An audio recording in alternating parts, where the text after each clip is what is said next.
Hi there, this is exclusive hot.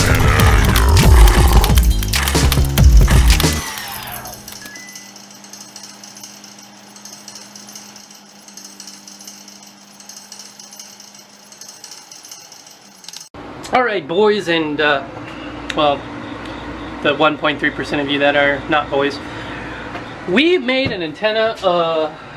Where'd it go? Yeah, you've probably seen at this point the antenna that we made, which was not an antenna matching thingy, which was the brass knuckles. I mean, the QRPGuys Triband Vertical Antenna, as you see here. Now, I'm not the best at winding toroids. I'm okay at soldering, and this didn't have that much stuff to solder on. But I already screwed up the toroids. You see one of them is clearly out of focus. And you can see one of them is one way and the other one is the other way, and this one toroid on the right is like really kind of, it's fine. But I mean, look back in the past here. You know, I have some toroids that I made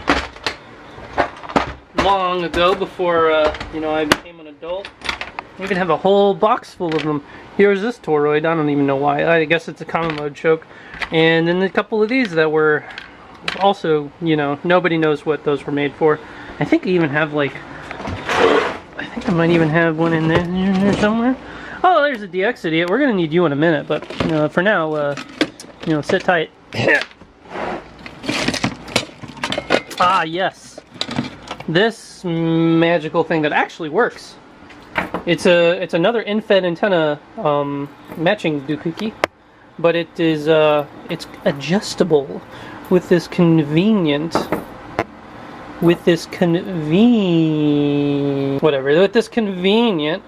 adjustable capacitor, and it works pretty good. And I haven't used it in like probably like 5 or 6 years, but now we have this, and it has switches, and you don't have to tune it. It's just switches. So you know, I put it together, soldered her up, and let's go test it. So in order to test this guy, and also if you can't hear me, I apologize. The cicadas clearly are not listening, so I'll have to yell into the microphone. Anyway, to test this guy, we're going to bring back our old pal, the DX Idiot.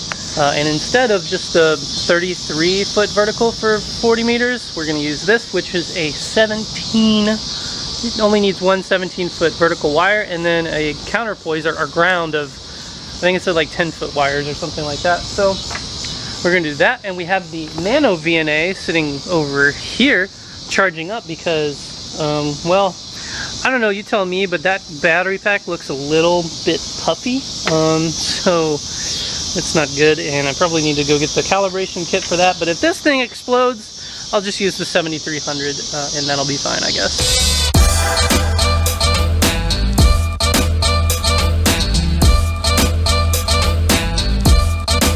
Okay, so the DX, or not the DX, the vertical antenna, the QRPGuys one, it requires a 17-foot vertical, birds flew by my head, a 17-foot vertical element, and mine's 33, and my arm span's about 5 feet, so 1, 5 feet, 2, 10, 15, and 20. And right here, I'm going to cut it off. We're going to do 20 feet, and then cut it down to 17 feet, because you don't want to cut twice, measure once or something. Yeet.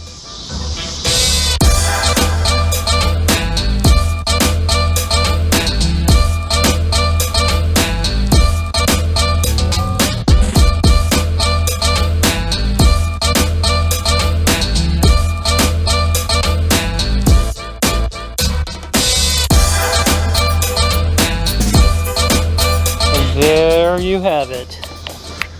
The DX Idiot 2.0 with a 20-foot vertical and a slightly elevated radio field, as you can see here, with the assistance of very out of focus masking tape attached directly to the Pacatina vertical pole thing.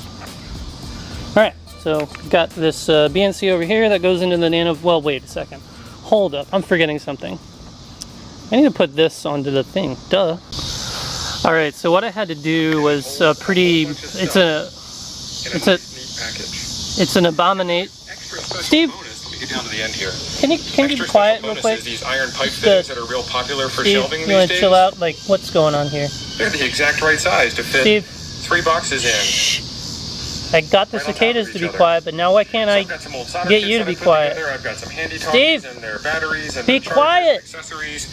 I've got some old Come PC on. cards, like Thank you. Actually, I didn't get the cicadas to be quiet. Anyway, I had to Frankenstein the DX Commander. You mean the DX idiot, right? That's it. Guy onto here, and then I have a little. What am I doing with my life? I have a little jumper that goes from the ground point on here to like just like I guess you could call it a clamp. I am literally get the light in there. Literally just clamping on to like the DX Idiot's metal bits, and the other parts going to the thing. Like this is clamping onto the wire to the other thing. So if it doesn't work, it's probably not the QRP guy's fault. It's probably this guy. And also, sorry to tell you to shut up, Steve, but whatever you have to say here is probably very important about shack organization. Why can't I make him shut up? Okay. About shack organization is probably really good, as you saw in my awfully organized workbench basement. It's very timely that it comes out with a video like that. So go check it out in the description. Back out of the heat and away from the cicadas for a second in my basement. We now need to calibrate the Nano VNA using the load, the short, and the open. Otherwise I would, otherwise called the SOL calibration standards. And luckily, this thing has not exploded yet. So I'm gonna do that real quick, and we'll get back outside into the horrible, heat and mosquitoes. Ugh. Alright, I'm literally sitting in the grass and the mosquitoes are coming at me, bro. But we're ready to go. I got my little adapter, I got her cowled up, and this is gonna be great. This is gonna be great. This is gonna be perfect the first time. And I gotta...